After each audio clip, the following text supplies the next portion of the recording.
Hello बच्चों, आज हम अब हिंदी की कक्षा में सीखेंगे शब्द भंडार के अंदर पर्यायवाची शब्द।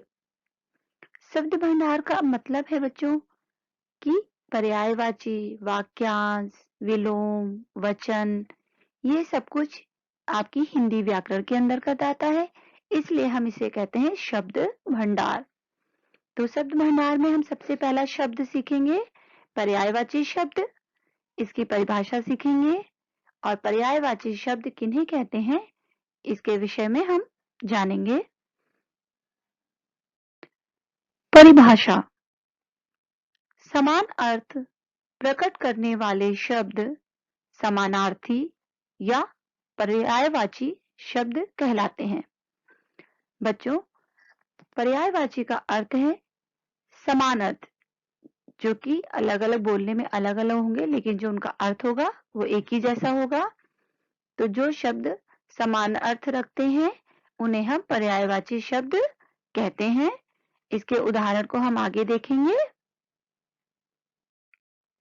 तो बच्चों, उदाहरण के माध्यम से हम समझेंगे कि पर्यायवाची शब्द किन्हें कहते हैं।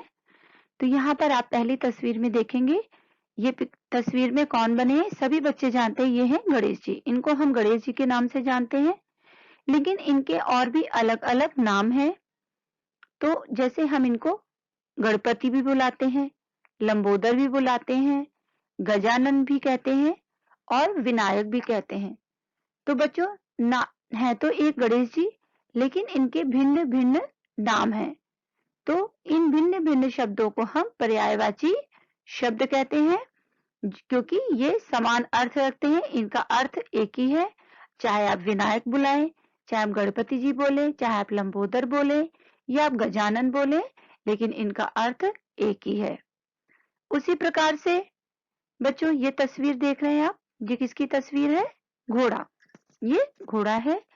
इसको हम अश्व भी बुलाते हैं, इसको हम वाजी भी कहते हैं, है भी कहते हैं और घोटक भी कहते हैं। लेकिन इन सबका, इन चारों शब्दों का अर्थ भी एक ही होता है और वो है घोड़ा। तो इस तरह से पर्यायवाची शब्द बनते हैं जिनके अर्थ समान होते हैं, लेकिन हम उन्हें अलग अलग नामों से बुलाते हैं या कहते हैं। हम तीसरे उदाहरण की तरफ चलते हैं। आप ये देख रहे हैं बच्चों, ये क्या बना है? फूल है ना, ये फूल है ना। लेकिन हम इसको किसके नामों से बुलाते हैं? इसे हम फूल भी कहते हैं, इसे हम पुष्प भी कहते हैं, इसे हम सुमन भी कहते हैं, इसे हम प्रसून भी कहते हैं और इसे हम कुसुम भी कहते हैं। तो आपको समझ में आया ना कि समान अर्थ रखने वाले शब्दों को हम पर्यायवाची शब्द कहते हैं। तो बच्चों, कुछ और पर्यायवाची शब्दों को हम पढ़ते हैं और इन्हें आपको याद भी करना है। नीचे कुछ शब्द दिए हैं। पहला शब्द है बाग, वाटिका, उपवन, बगीचा। इन्हें हम इन नामों से भी बुलाते हैं। आकाश, नभ, गगन, अंबर, सांप, नाग, विषधर, भुजंग, बादल, मेघ, जलधर, घन, नदी, सरिता, सलीला, तरंगिनी, पानी, जल, नीर, वारी।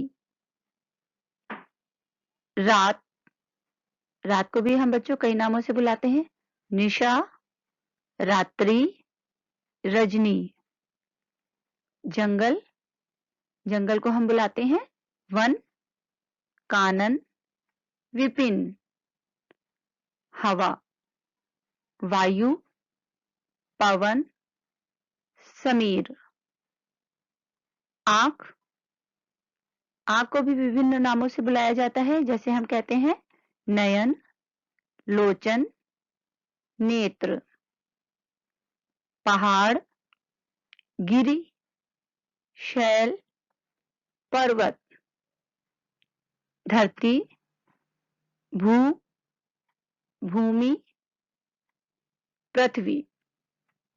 तो बच्चों, आपको ये सारे शब्दों को याद करना है और ध्यानपूर्वक, ध्यान रहे कि आप कोई गलती ना करें, ध्यानपूर्वक सारे शब्दों को याद करना है और नीचे दी गई वर्कशीट को इसके आधार पे पूरी करें।